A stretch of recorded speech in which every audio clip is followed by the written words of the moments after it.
Right, folks, I want to talk about casking dispatch. So, where we dispatch casks either to an offsite facility for storage or where we dispatch them after sale, or even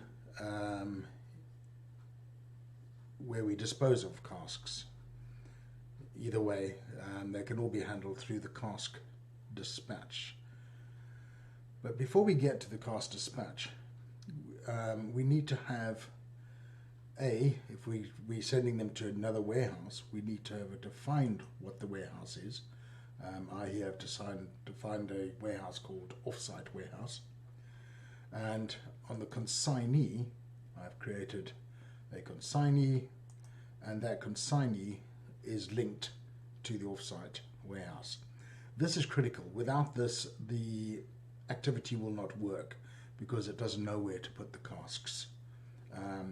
Although you have stored them at another facility, they're still your casks, so we need to keep a track of them. Right, here we have a new activity which I've created called dispatch casks, and let's go through this quickly. We first of all need a classification. Are we disposing of the casks? Are we selling them either to EU states, or are we sending them to another bonded warehouse? So we're going to select that one for now. What type of seal? We're going to say it's a tag. We've got a reference number that's been generated by the system. We can put in the tag numbers if necessary. We can select the consignee. I'm sending them to Cask Storage Unlimited. I'm using Duffy's as a carrier. I'm going to generate a warrant number here. So now what I have here is a huge list of casks. Now that's very cumbersome to work with, so let's filter it. So we can create. So now we want to talk about how we can filter this list down to something that's useful. By clicking filter, we open up the filter tag.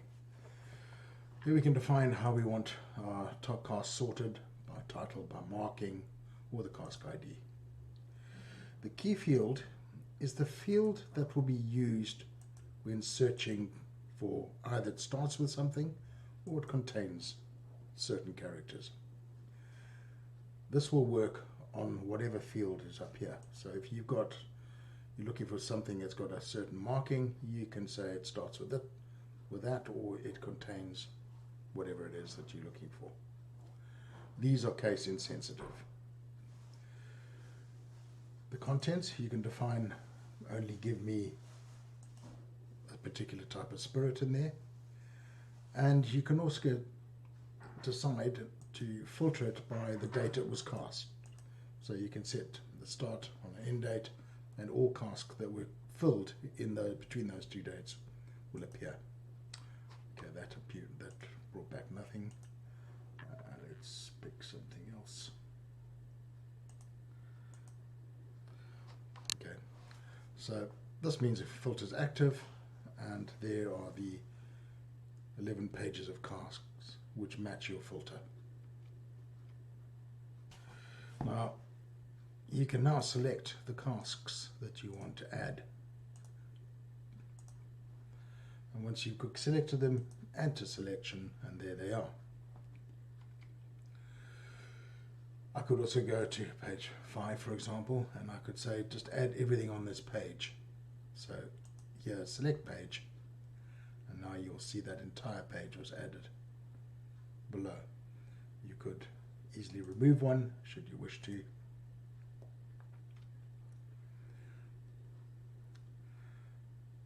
That's telling you filters on. You can refresh at any time. I'm just going to save this.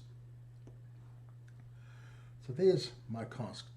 If you want to update these two fields, which are available for update, you can edit them. I could say put a 1 here, 1.1, and click the tick, update. So this allows you to edit in position.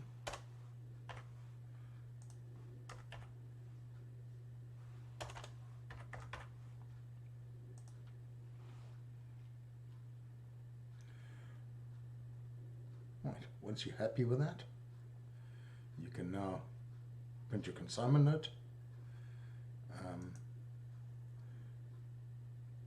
which will print all the casks.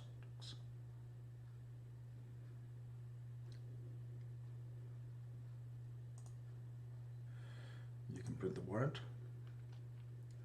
which is the 116A warrant.